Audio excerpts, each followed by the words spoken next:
Dans vos Bibles, s'il vous plaît, on va tourner dans Matthieu, chapitre 20.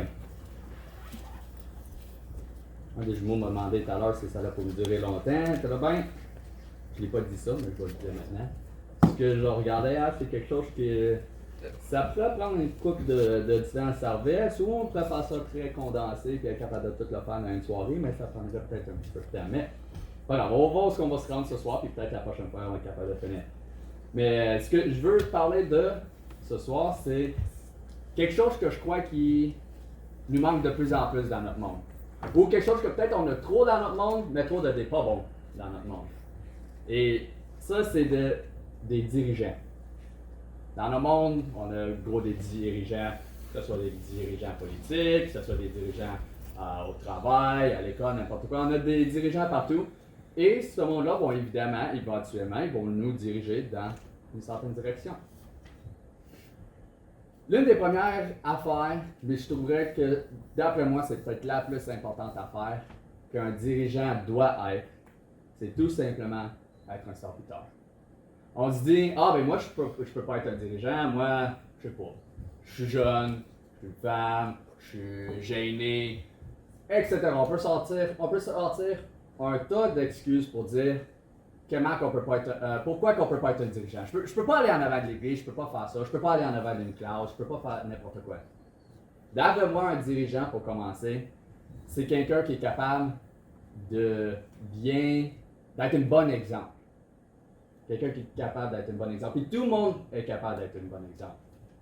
Les jumeaux, je sais que c'est ça qu'ils ont essayé de faire en fin de semaine. Ils ont eu 5 des gars qui viennent ici à l'église, des ados. Ils ont invité à la maison, puis ils voulaient juste. Je suis sûr qu'ils voulaient juste essayer de leur montrer qu'est-ce qu'un jeune adulte, un homme jeune adulte devrait faire en tant qu'un chrétien. Puis peut-être pour eux, selon eux, c'était juste une fin de semaine qu'on va avoir du fun, c'est juste une fin de semaine que, tu sais, on va avoir des gars à la maison, ça ferme, ils vont aimer ça, mais sans le savoir, peut-être, ils n'ont pas remarqué, mais c'était une certaine forme de dirigeant. Même si il n'y avait personne trop qui les regardait, c'était juste du fun qu'il y avait avec les gars, c'est une forme d'être un dirigeant. Mais on va juste le lire. Matthieu, c'est ça, Matthieu 20. Je crois que c'est le verset 26. Mais il n'en doit pas être ainsi parmi vous. Au contraire, quiconque voudra être grand parmi vous, qu'il soit votre serviteur. On soit un serviteur. Il y a beaucoup d'exemples dans la Bible du monde qui était dirigeant, qui était juste des serviteurs.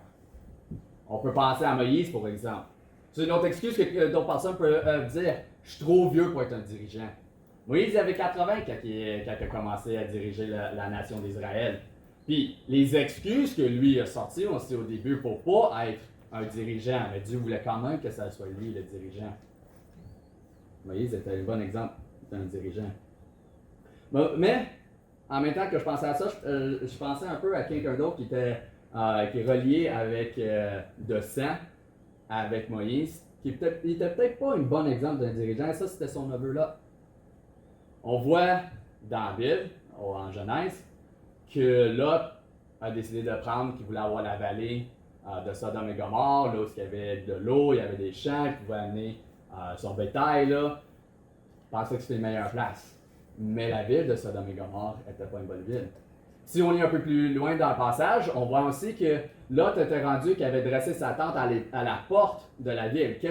Si on connaît un peu de l'histoire, de la façon que les choses fonctionnaient dans l'ancien temps, ça voulait en bout de ligne dire que tu étais un dirigeant de la ville.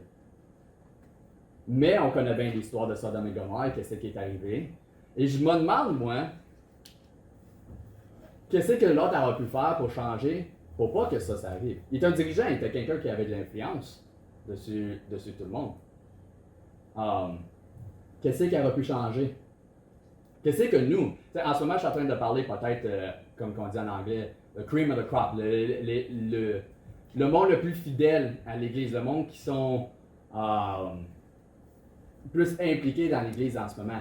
Mais à cause qu'on est ce monde-là, peut-être on remarque pas, mais on est plus les dirigeants de l'Église. Et je me demande si nous, en ce moment, on serait dans Sodome et Gomorrhe, qu'est-ce qui arriverait à Sodome et Gomorrhe?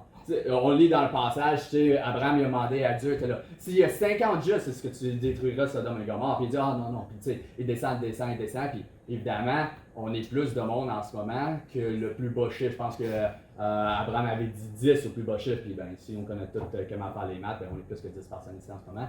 Donc, si nous on serait à Sodome et Gomorrhe en ce moment, est-ce que Dieu détruirait Sodome et Gomorrhe?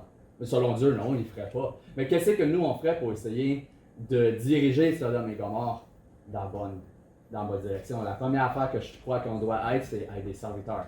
À quelqu'un qui est prêt à aller au-delà.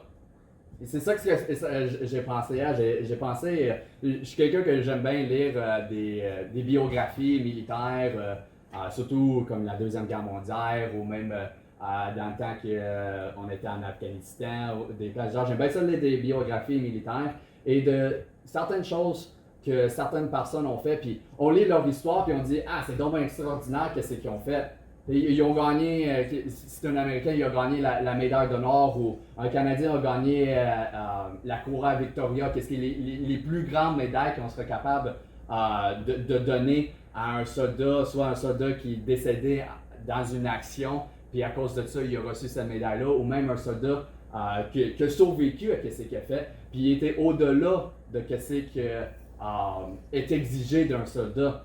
Ça me fait penser, c'est un homme, il s'appelait Vito Belledo, quelque chose genre, des sources italiennes, mais il était dans l'armée américaine, puis si je ne me trompe pas, à 3 ou 4 différentes reprises, il a essayé de joindre l'infanterie américaine, mais il a toujours été dit comme s'il n'était pas fit physiquement pour aller au combat. Il était quelqu'un qui était mince, il n'y avait pas grand muscle sur lui. C'était pas quelqu'un qui serait capable d'endurer, selon l'armée, ce que la guerre ce qu'il allait pour faire face pendant la guerre. Mais il y a eu un certain temps pendant la campagne militaire, je crois qu'il était en Belgique. Et les Américains ont souffert beaucoup de pertes pendant. C'était pendant au début de l'hiver, si je ne me trompe pas. Ils ont souffert gros des pertes, puis il était à courte main.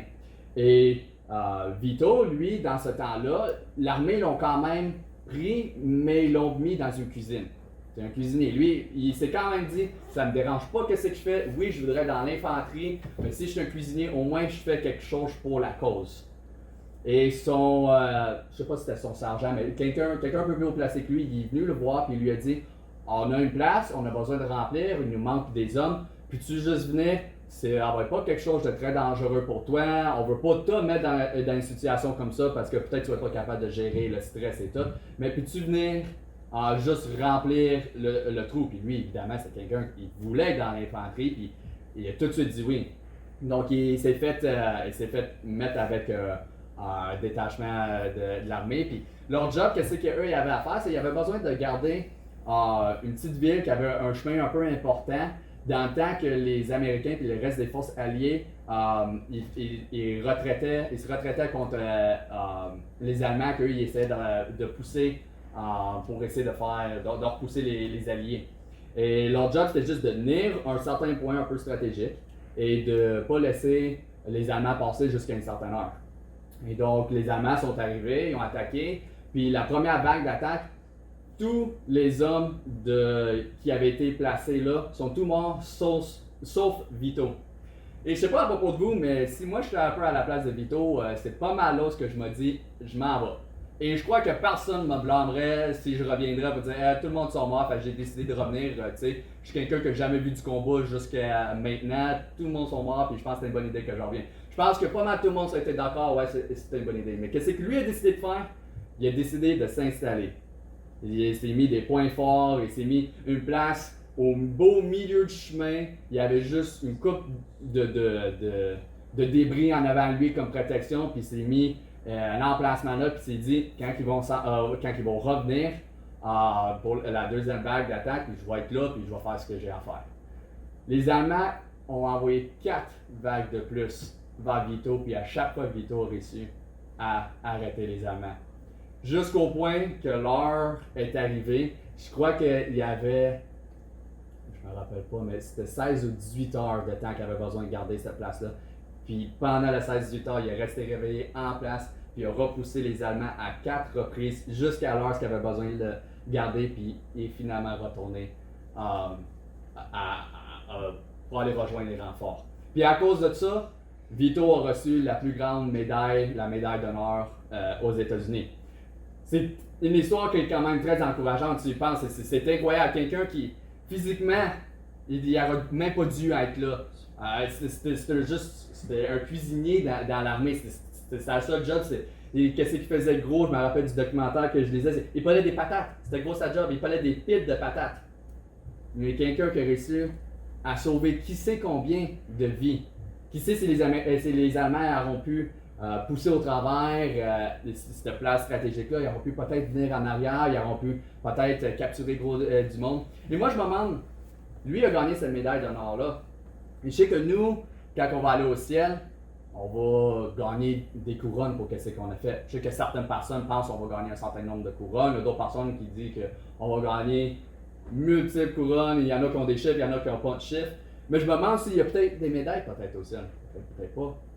Mais est-ce qu'on va être capable de gagner une médaille comme ça? Est-ce qu'on va être capable de gagner la médaille qu'on était au-delà de qu'est-ce qu'on devrait être comme chrétien? C'est sûr que c'est un peu dur à dire, ok, c'est quoi les paramètres d'un chrétien? C'est qu'est-ce qu'un chrétien devrait être, puis c'est qu'est-ce que ça voudrait dire aller au-delà.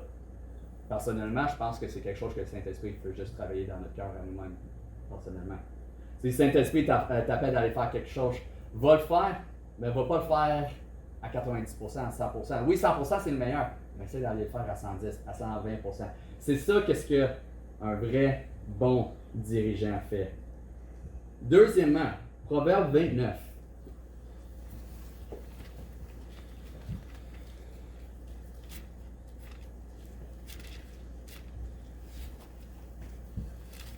Le verset, je pense que c'est le verset 14.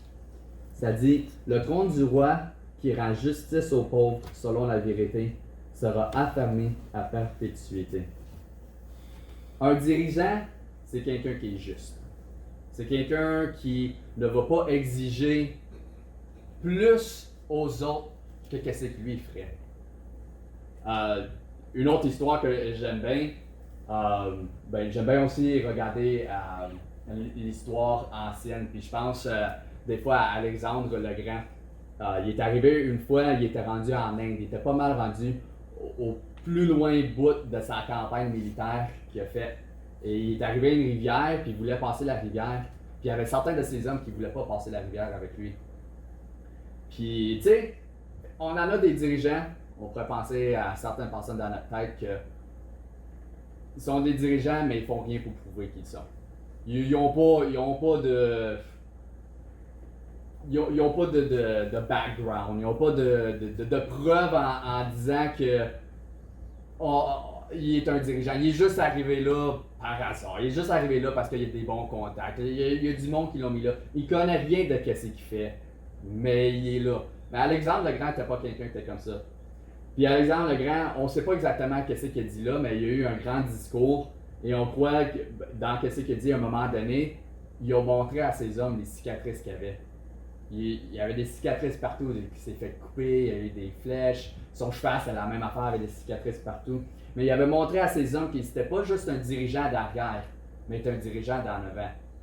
Puis tout le monde qui écrit à propos d'Alexandre le Grand, qui étudie Alexandre le Grand, il dit toujours c'était quelqu'un qui était en premier, il était en avant. Puis il y en avait de ses soldats à lui, ses commandants, il disait fais pas ça si tu fais tuer. L'armée, ils vont plus avoir personne à diriger, mais lui, leur répondant, je suis juste un homme. Qu'est-ce que ça fait s'il me tue moi ou un de mes hommes, je suis juste un homme. Moi, je veux être en avant. C'est ça ce qu'un dirigeant doit être. C'est quelqu'un qui doit être en l'avant de l'attaque. Ici, à Sherbrooke, je sais que Pastor Burns a réussi à sortir hier pour aller faire la distribution. Malheureusement, je n'étais pas capable d'y aller, là. Mais c'est quelque chose qu'on devrait être capable de faire. Des fois, je comprends qu'on a des raisons, on a des excuses, que ce sont bien valides. Pourquoi qu'on peut pas, mais on peut facilement prendre ces dépliants-là et les laisser dans la porte d'un voisin ou dans la main d'un co-travailleur ou quelque chose de ce genre-là. Un dirigeant doit être quelqu'un qui est juste. Tournez à Philippiens 2.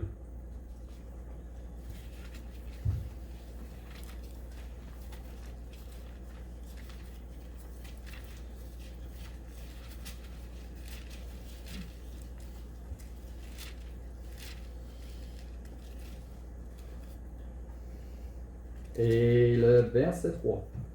Ne faites rien par contestation, ni par vaine gloire, mais que chacun de vous regarde les autres par humilité comme plus excellent que lui-même. Un bon dirigeant va être quelqu'un qui va être capable de voir ceux qui le suivent comme du monde, que oui, ont besoin de quelqu'un pour les diriger, mais aussi comme du monde qui sont forts, qui ont de l'espoir, qui quelque chose qui vont être capables de se rendre à. Oui, ils sont en ce moment dans une place peut-être plus vulnérable, mais de voir qu'ils vont être capables de se rendre à la même place que lui, ou même encore plus haut que lui, de les encourager, de les amener. C'est ça ce que moi j'aime bien où ce que je travaillais avant, puis même où ce que je travaillais avant. Les chefs d'équipe que j'avais, ils me montraient comment faire la job. Il n'y avait pas rien de genre comme je veux pas lui montrer ça parce que s'il connaît ça, peut-être un jour il va voler ma job. Non, à date, là, ils veulent que j'apprenne, ils veulent que je sois là, ils veulent que peut-être un jour que je sois un chef d'équipe, qui sait que ce soit. Mais un vrai dirigeant, c'est ça ce qu'il fait. Il va amener les autres, il va voir qu'il y a du potentiel des autres. Des fois on voit du monde et on a dit, il n'y a pas grand espoir dans cette personne-là. Puis je suis sûr qu'on connaît des histoires de certaines personnes qu'il y avait des vies rough avant. On dit, pas grand espoir qui reste dans cette personne-là. Ou je pense en ce moment, je me rappelle quand j'étais à Fairhaven, il y avait du monde qui avait rentré, c'était des visiteurs qui avaient rentré dans l'église, puis il y avait un look un peu rough, tu sais que tu sentais la cigarette, et il sentait la cigarette, tu étais capable de sentir de loin, puis comme, c'est un peu rough. Puis je regarde un de mes amis, puis en même temps on dit quasiment la même affaire, là. J'aime ça de voir ce monde-là venir ici. Parce qu'on aime ça, parce que c'est ce monde-là qui ont besoin d'être là le plus. C'est ce monde-là qui ont besoin ils ont besoin de Jésus le plus pour être capable de changer leur vie. Et c'est une bonne affaire que je suis content que mon ami lui est à côté là, puis il a pensé à cette affaire-là, parce qu'il voyait le besoin que ce monde-là, mais je suis sûr qu'en même temps, il voyait le potentiel. Imagine, je pense à quelqu'un que, c'est un peu drôle, j'ai rencontré cette personne-là au Cambodge, j'avais aucune affaire à faire avec les missionnaires que je suis allé avec, mais c'était un chrétien. Puis maintenant, je le suis sur Facebook, puis je vois des posts qu'il fait, puis il voyage un peu au Cambodge, Thaïlande, les Philippines, il a marié une femme du Thaïlande, puis c'est un gars qui était un gay avant. Puis il a accepté le Seigneur et maintenant il est rendu un missionnaire, puis là-bas comme au Cambodge. Et il y a un ministère qui, lui, ça s'appelle ex-gay, j'ai oublié comment ça se dit, mais c'est en anglais. Ex-gay sauvé par la grâce de Jésus.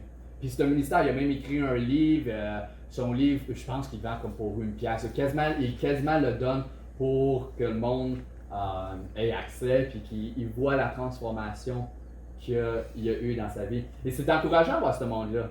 C'est encourageant de voir qu'il y a eu un jour qu'on s'est dit qu'il y a du monde qui sont peut-être dit qu'il n'y a pas d'espoir pour lui. Mais c'était quelqu'un qui il a grandi à l'église dans une famille chrétienne, même, et c'est lui qui me disait ça.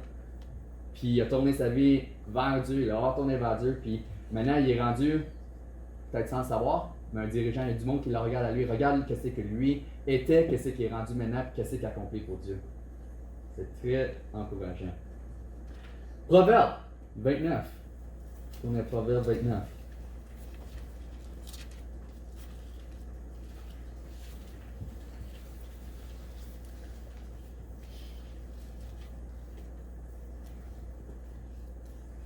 Et le verset 11.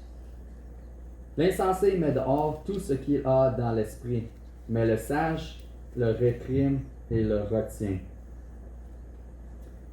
Un bon dirigeant, c'est quelqu'un qui est tact. Quelqu'un qui est... c'est quoi un autre mot pour tact? Tactful. Quelqu'un qui... voyons, je t'adresse ça. Ouais, quelqu'un qui est bon avec les mots, qui est sage avec les mots, qui sait quoi dire, comment le dire, qui est peut-être pas quelqu'un qui est rude, quelqu'un qui est T'es pas nécessairement que quelqu'un qui a besoin d'avoir les mots faciles, mais quelqu'un qui est capable de dire les bons mots au bon temps. Ou même des fois, c'est même pas des mots, c'est juste être là. On connaît du monde et c'est facile d'aller rencontrer du monde dans ce monde qui ont de la misère. Et souvent, la meilleure affaire, c'est de juste être là. Pas besoin de dire certaines affaires. Pas obligé de les réprimander, leur dire ah, t'es dans le péché, Dieu veut pas que tu fais ça, c'est terrible la vie que tu mènes en ce moment, il n'y a pas d'espoir pour toi. Non, juste être là. Leur dire Dieu t'aime, Dieu veut le meilleur pour toi. C'est ça qu'est quelqu'un qui est tact. Et cinquième, puis je pense que je vais finir avec ça, on va tourner en Proverbe 11.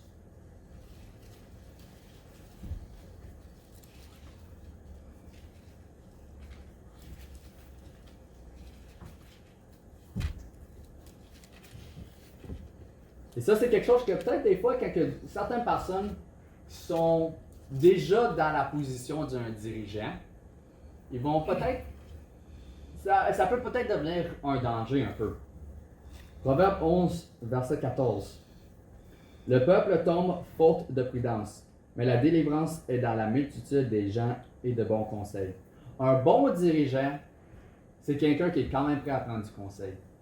Même si que ça soit de quelqu'un qui sous lui, si on veut dire ça dans ce terme-là, ou quelqu'un qui est au-dessus de lui, que ce soit, c'est quelqu'un qui est quand même prêt à prendre du conseil. Je suis sûr que le pasteur Burns, c'est le pasteur Burns, il est le dirigeant de l'église en ce moment, il est le pasteur. Je serais pas surpris si je regarderais à son cellulaire, c'est Last Call, c'était peut-être un autre pasteur. T'es demandé du conseil. Ça ne me surprendrait pas que Pastor Homer soit pas loin dans cette liste d'appels-là. Un vrai bon dirigeant, c'est quelqu'un qui est prêt à aller prendre du conseil. C'est sûr que des fois, il faut peut-être un peu piler sur notre orgueil, mais c'est ça ce qu'un bon dirigeant fait. Il est prêt à se mettre, comme que le premier point était, à être un servant, à peut-être s'abaisser pour le meilleur de tout le monde. Donc, les 5 points qu'on avait pour ce soir, peut-être un autre soir, je vais être capable de continuer parce qu'il y a pas mal des points sur comment être dirigeant. Il y a gros des versets dans la Bible sur comment être un dirigeant. Mais le premier point, c'est un servant, un dirigeant, un chef, c'est quelqu'un qui, premièrement, il est un serviteur, qui est prêt à faire les jobs sales, si on veut dire ça de cette façon-là. C'est aussi quelqu'un qui est juste. C'est aussi quelqu'un qui il voit du potentiel dans le monde qui suit. C'est quelqu'un qui voit qui ont de la force dans eux. C'est quelqu'un qui est bon avec les mots, il est tact, qui est capable d'encourager le monde. Et finalement, c'est quelqu'un qui est prêt à aller prendre du conseil, que ce soit de la plus petite personne à la plus grande personne, n'importe quoi pour le rendre une meilleure personne. Et en réalité, c'est ça que un chrétien doit être. Quelqu'un qui est prêt à faire quoi que ce soit pour être un meilleur chrétien. Donc, c'est ça ce que j'ai amené. On va finir avec un mot de prière. Seigneur grand Dieu, je te remercie pour cette soirée. Je te remercie pour le monde qui sont déplacés. Je te remercie pour ce message à propos de comment être un dirigeant, comment être un chef et des histoires qu'on est capable de retirer, que ce soit de la Bible ou des histoires personnelles ou des histoires historiques. Et je te remercie pour ces exemples-là qu'on est capable de se fortifier avec. Et je te prie que ce soit quelque chose qu'on garde avec nous dans nos vies, qu'on soit capable d'être de meilleurs dirigeants, que ce soit à la maison, que ce soit à l'école, que ce soit au travail ou que ce soit qu'on est. Je te prie ces choses en ton nom. Amen.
Dans vos Bibles, s'il vous plaît, on va tourner dans Matthieu, chapitre 20.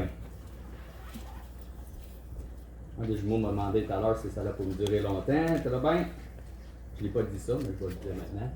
Ce que je regardais, c'est quelque chose que ça pourrait prendre une couple de différents services, ou on pourrait faire ça très condensé et être capable de tout le faire dans une soirée, mais ça prendrait peut-être un petit peu de temps. Mais voilà, on va voir ce qu'on va se rendre ce soir, puis peut-être la prochaine fois, on va être capable de finir.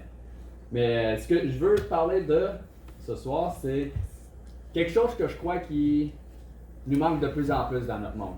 Ou quelque chose que peut-être on a trop dans notre monde, mais trop de des pas bons dans notre monde. Et ça, c'est des dirigeants. Dans notre monde, on a gros des dirigeants, que ce soit des dirigeants politiques, que ce soit des dirigeants au travail, à l'école, n'importe quoi. On a des dirigeants partout. Et ce monde-là vont évidemment, éventuellement, ils vont nous diriger dans une certaine direction. L'une des premières affaires, mais je trouverais que, d'après moi, c'est peut-être la plus importante affaire qu'un dirigeant doit être, c'est tout simplement être un serviteur. On se dit, ben moi, je peux pas être un dirigeant, moi, je sais pas, je suis jeune, je suis une femme, je suis gêné, etc. On peut sortir un tas d'excuses pour dire pourquoi qu'on peut pas être un dirigeant. Je peux pas aller en avant de l'église, je peux pas faire ça, je peux pas aller en avant d'une classe, je peux pas faire n'importe quoi. D'après moi, un dirigeant, pour commencer, c'est quelqu'un qui est capable d'être un bon exemple. Quelqu'un qui est capable d'être un bon exemple. Et tout le monde est capable d'être un bon exemple.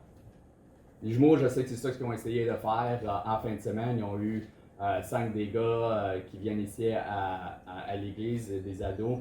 Ils ont invité à la maison, puis ils voulaient juste. Je suis sûr qu'ils voulaient juste essayer de leur montrer qu'est-ce que un jeune adulte, un homme jeune adulte devrait faire en tant qu'un chrétien. Et peut-être pour eux, selon eux, c'est juste une fin de semaine qu'on va avoir du fun, c'est juste une fin de semaine que, tu sais, on va avoir des gars à la maison, ça ferme, ils vont aimer ça, mais sans le savoir, peut-être, ils n'ont pas remarqué, mais c'était une certaine forme de dirigeant. Même si il n'y avait personne trop qui les regardait, c'était juste du fun qu'il y avait avec les gars, c'est une forme d'être un dirigeant. Mais on va juste le lire. Matthieu, c'est ça, Matthieu 20. Je crois que c'est le verset 26. Mais il n'en doit pas être ainsi parmi vous. Au contraire, quiconque voudra être grand parmi vous, qu'il soit votre serviteur. On soit un serviteur. Il y a beaucoup d'exemples dans la Bible du monde qui était dirigeant, qui était juste des serviteurs. On peut penser à Moïse, pour exemple. C'est une autre excuse que d'autres personnes peuvent dire. Je suis trop vieux pour être un dirigeant. Moïse avait 80 quand il a commencé à diriger la nation d'Israël. Puis les excuses que lui a sorties aussi au début pour pas être un dirigeant, mais Dieu voulait quand même que ça soit lui le dirigeant. Moïse était un bon exemple d'un dirigeant. Mais en même temps que je pensais à ça, je pensais un peu à quelqu'un d'autre qui est relié avec de sang avec Moïse, qui était peut-être pas un bon exemple d'un dirigeant. Ça, c'était son neveu-là.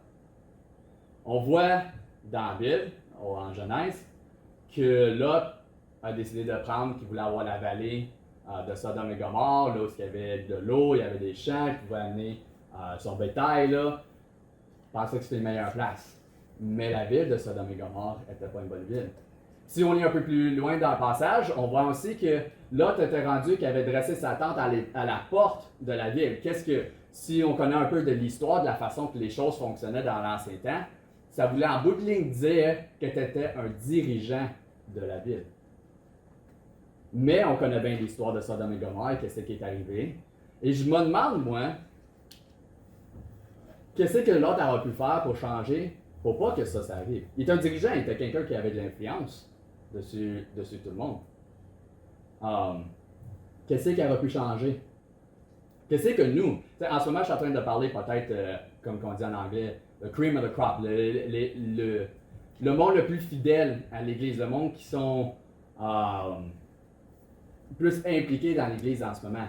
Mais à cause qu'on est ce monde-là, peut-être on remarque pas, mais on est plus les dirigeants de l'Église. Et je me demande si nous, en ce moment, on serait dans Sodome et Gomorrhe, qu'est-ce qui arriverait à Sodome et Gomorrhe? On lit dans le passage, Abraham il a demandé à Dieu, était là, s'il y a 50 justes, est-ce que tu détruiras Sodome et Gomorrhe? Puis il dit, ah non, non. Puis tu sais, il descend. Puis évidemment, on est plus de monde en ce moment que le plus bas chiffre. Je pense que Abraham avait dit 10 au plus bas chiffre. Puis ben, si on connaît tout comment faire les maths, ben, on est plus que 10 personnes ici en ce moment. Donc, si nous on serait à Sodome et Gomorrhe en ce moment, est-ce que Dieu détruirait Sodome et Gomorrhe? Selon Dieu, non, il ne le ferait pas. Mais qu'est-ce que nous on ferait pour essayer de diriger Sodome et Gomorrhe dans la bonne direction? La première affaire que je crois qu'on doit être, c'est être des serviteurs. Être quelqu'un qui est prêt à aller au-delà. Et c'est ça que j'ai pensé à. J'ai pensé, je suis quelqu'un que j'aime bien lire des biographies militaires, surtout comme la Deuxième Guerre mondiale ou même dans le temps qu'on était en Afghanistan, des places genre. J'aime bien ça lire des biographies militaires et de certaines choses que certaines personnes ont fait, puis on lit leur histoire, puis on dit « Ah, c'est donc extraordinaire qu'est-ce qu'ils ont fait ». Ils ont gagné, si c'est un Américain, il a gagné la médaille d'honneur, ou un Canadien a gagné la Couronne Victoria, qu'est-ce qui est les plus grandes médailles qu'on serait capable de donner à un soldat, soit un soldat qui est décédé dans une action, puis à cause de ça, il a reçu cette médaille-là, ou même un soldat qui a survécu à ce qu'il a fait, puis il était au-delà de ce qui est exigé d'un soldat. Ça me fait penser, c'est un homme, il s'appelait Vito Belledo, quelque chose genre, des sources italiennes, mais il était dans l'armée américaine, puis si je ne me trompe pas, à 3 ou 4 différentes reprises, il a essayé de joindre l'infanterie américaine, mais il a toujours été dit comme s'il n'était pas fit physiquement pour aller au combat. Il était quelqu'un qui était mince, il n'y avait pas grand muscle sur lui. C'était pas quelqu'un qui serait capable d'endurer, selon l'armée, ce que la guerre allait ce qu'il allait pour faire face pendant la guerre. Mais il y a eu un certain temps pendant la campagne militaire, je crois qu'il était en Belgique. Et les Américains ont souffert beaucoup de pertes pendant. C'était pendant au début de l'hiver, si je ne me trompe pas. Ils ont souffert gros des pertes, puis il était à courte main. Et Vito, lui, dans ce temps-là, l'armée l'ont quand même pris, mais ils l'ont mis dans une cuisine. C'est un cuisinier. Lui, il s'est quand même dit, ça me dérange pas ce que je fais. Oui, je voudrais dans l'infanterie, mais si je suis un cuisinier, au moins je fais quelque chose pour la cause. Et son, je sais pas si c'était son sergent, mais quelqu'un un peu plus haut placé que lui, il est venu le voir puis il lui a dit, on a une place, on a besoin de remplir, il nous manque des hommes, puis tu juste venir, ça va pas quelque chose de très dangereux pour toi, on veut pas te mettre dans une situation comme ça parce que peut-être tu vas pas capable de gérer le stress et tout, mais puis tu venir juste remplir le trou, puis lui évidemment c'est quelqu'un qui voulait être dans l'infanterie, puis il a tout de suite dit oui. Donc il s'est fait mettre avec un détachement de l'armée, puis leur job, qu'est-ce qu'eux ils avaient à faire, c'est qu'ils avaient besoin de garder une petite ville qui avait un chemin un peu important dans le temps que les Américains et le reste des forces alliées ils se retraitaient contre les Allemands qu'eux ils essayaient de pousser pour essayer de repousser les Alliés. Et leur job c'était juste de tenir un certain point un peu stratégique et de ne pas laisser les Allemands passer jusqu'à une certaine heure. Et donc les Allemands sont arrivés, ils ont attaqué, puis la première vague d'attaque, tous les hommes qui avaient été placés là sont tous morts, sauf Vito. Et je sais pas à propos de vous, mais si moi je suis un peu à la place de Vito, c'est pas mal là ce que je me dis, je m'en vais.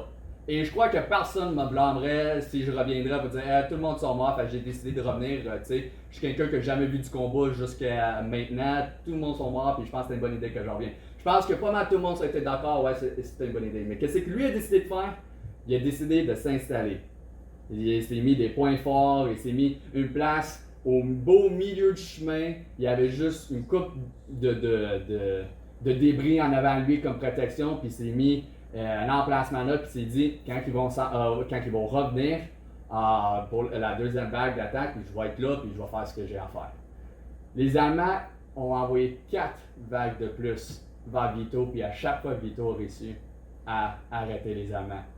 Jusqu'au point que l'heure est arrivée. Je crois qu'il y avait, je me rappelle pas, mais c'était 16 ou 18 heures de temps qu'il avait besoin de garder cette place-là. Puis pendant le 16-18 heures, il est resté réveillé en place, puis il a repoussé les Allemands à 4 reprises jusqu'à l'heure qu'il avait besoin de le garder, puis il est finalement retourné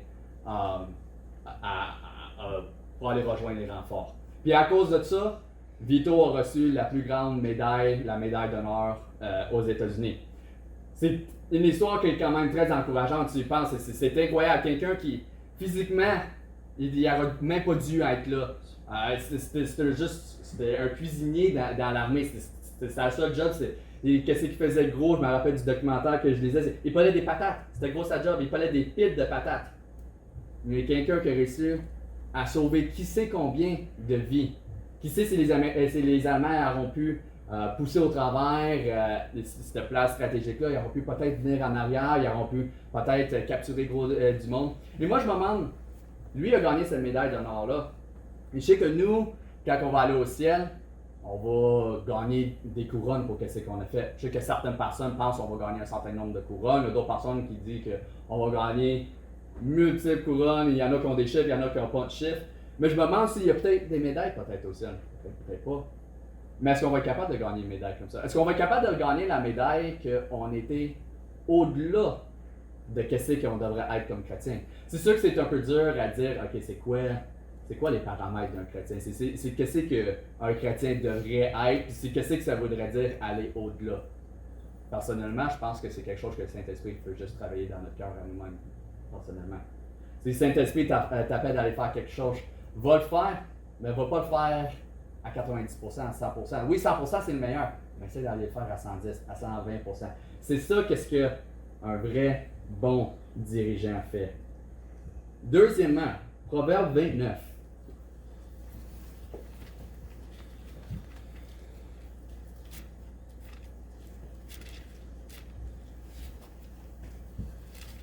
Le verset, je pense que c'est le verset 14. Ça dit, le trône du roi qui rend justice aux pauvres selon la vérité sera affermi à perpétuité. Un dirigeant, c'est quelqu'un qui est juste. C'est quelqu'un qui ne va pas exiger plus aux autres que ce que lui ferait. Une autre histoire que j'aime bien, j'aime bien aussi regarder l'histoire ancienne. Puis je pense des fois à Alexandre le Grand. Il est arrivé une fois, il était rendu en Inde. Il était pas mal rendu au plus loin bout de sa campagne militaire qu'il a fait. Et il est arrivé à une rivière, puis il voulait passer la rivière. Puis il y avait certains de ces hommes qui ne voulaient pas passer la rivière avec lui. Puis, tu sais, on en a des dirigeants, on pourrait penser à certaines personnes dans notre tête que ils sont des dirigeants, mais ils font rien pour prouver qu'ils sont. Ils n'ont pas de background, ils n'ont pas de preuves en disant que il est un dirigeant. Il est juste arrivé là par hasard. Il est juste arrivé là parce qu'il y a des bons contacts. Il y a du monde qui l'ont mis là. Il connaît rien de ce qu'il fait, mais il est là. Mais Alexandre le Grand n'était pas quelqu'un qui était comme ça. Puis Alexandre le Grand, on ne sait pas exactement ce qu'il a dit là, mais il y a eu un grand discours et on croit que dans ce qu'il a dit à un moment donné, il a montré à ces hommes les cicatrices qu'il avait. Il y avait des cicatrices partout, il s'est fait couper, il y a eu des flèches, son cheval c'est la même affaire avec des cicatrices partout. Mais il avait montré à ces hommes qu'il n'était pas juste un dirigeant d'arrière, mais un dirigeant d'en avant. Puis tout le monde qui écrit à propos d'Alexandre le Grand, qui étudie Alexandre le Grand, il dit toujours c'était quelqu'un qui était en premier, il était en avant. Puis il y en avait de ses soldats à lui, ses commandants, il disait fais pas ça, si tu fais tuer, l'armée ils vont plus avoir personne à diriger, mais lui leur répondant, je suis juste un homme. Qu'est-ce que ça fait s'il me tue moi ou un de mes hommes, je suis juste un homme. Moi je veux être en avant. C'est ça ce qu'un dirigeant doit être. C'est quelqu'un qui doit être en avant de l'attaque. Ici, à Sherbrooke, je sais que Pastor Burns a réussi à sortir hier pour aller faire la distribution. Malheureusement, je n'étais pas capable d'y aller. Là. Mais c'est quelque chose qu'on devrait être capable de faire. Des fois, je comprends qu'on a des raisons, on a des excuses, que ce sont bien valides. Pourquoi qu'on peut pas, mais on peut facilement prendre ces dépliants-là et le laisser dans la porte d'un voisin ou dans la main d'un co-travailleur ou quelque chose de ce genre-là. Un dirigeant doit être quelqu'un qui est juste. Tournez à Philippiens 2.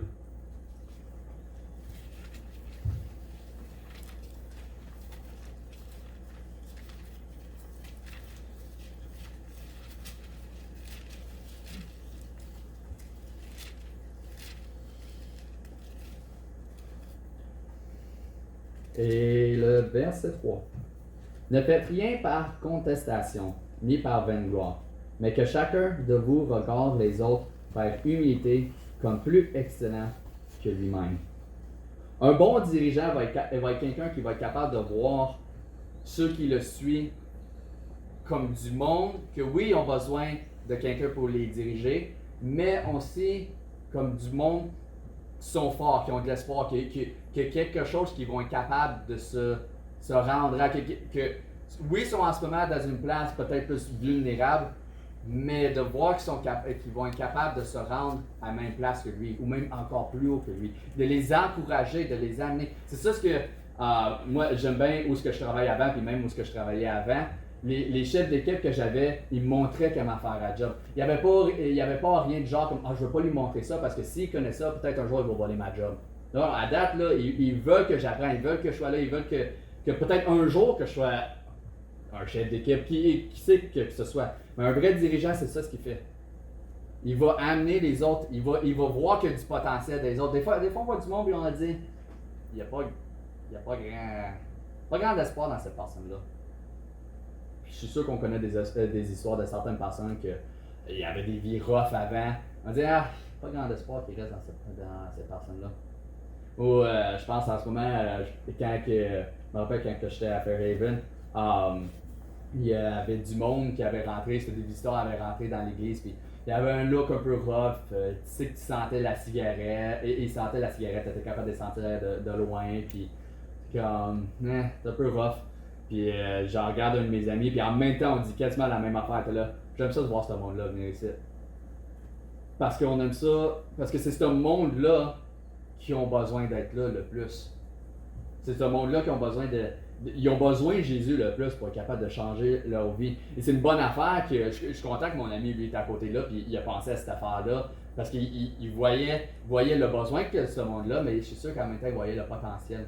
Imagine, je pense à quelqu'un que, c'est un peu drôle, qui a rencontré cette personne-là au Cambodge. J'avais aucune affaire à faire avec les missionnaires que je suis allé avec, mais c'était un chrétien. Puis maintenant, je le suis sur Facebook, puis je vois des posts qu'il fait, puis il voyage un peu Cambodge, Thaïlande, les Philippines. Il a marié une femme du Thaïlande. Puis c'est un gars qui était un gay avant.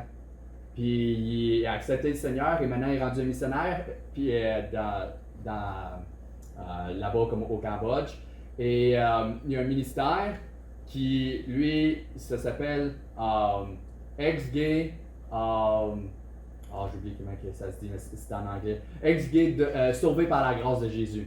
Puis c'est un ministère, il a même écrit un livre. Son livre, je pense qu'il vend comme pour une pièce. Il quasiment le donne pour que le monde ait accès puis qu'il voit la transformation qu'il y a eu dans sa vie. Et c'est encourageant de voir ce monde-là.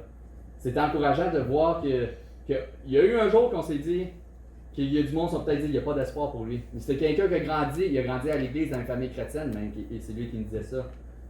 Puis il a tourné sa vie vers Dieu, il a retourné vers Dieu, puis maintenant il est rendu, peut-être sans le savoir, mais un dirigeant, il y a du monde qui le regarde à lui, regarde qu'est-ce que lui était, qu'est-ce qu'il est rendu maintenant, puis qu'est-ce qu'il a accompli pour Dieu. C'est très encourageant. Proverbe 29. On est Proverbe 29.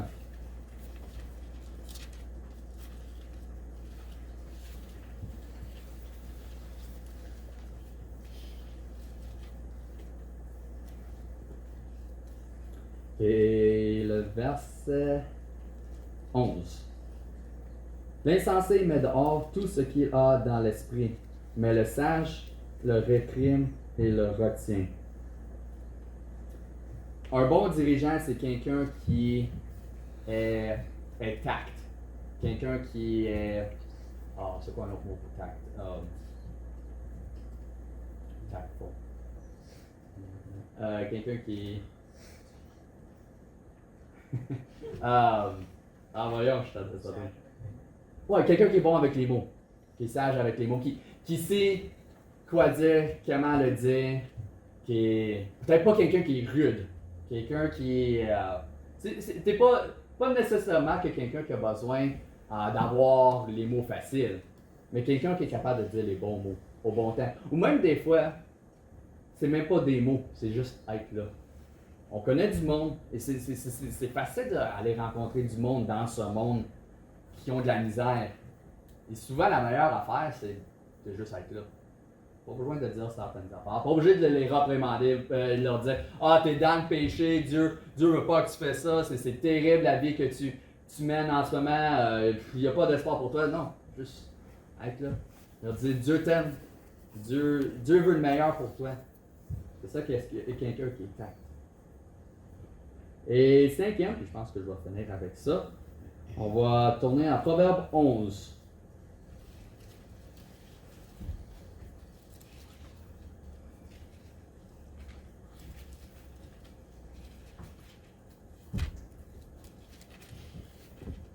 Et ça, c'est quelque chose que peut-être des fois, quand certaines personnes sont déjà dans la position d'un dirigeant, ils vont peut-être, ça peut peut-être devenir un danger un peu. Proverbe 11, verset 14. Le peuple tombe faute de prudence, mais la délivrance est dans la multitude des gens et de bons conseils. Un bon dirigeant, c'est quelqu'un qui est quand même prêt à prendre du conseil.